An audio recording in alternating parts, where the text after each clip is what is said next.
the first talaga na all original album. It took me a while kasi I'm sure most of you know naman na mula bata ako hanggang ngayon, di ba, parang being in this industry, masasabi ko na mas nanaig yung fear ko to fail.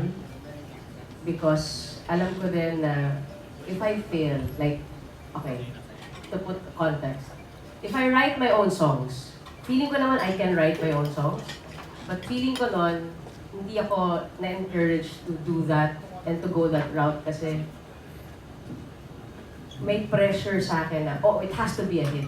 It has to be like this. And feeling ko, if hindi nag-hit yung isang kanta, at ako ang may sulat, delikado yung livelihood namin eh. And of course, ako yung breadwinner ng family. So, na-equate ko siyang ganun. So for the longest time, hindi ako naging matapang to share my thoughts, to share what I'm really feeling. Kasi I was afraid to fail. I was afraid to make mistakes.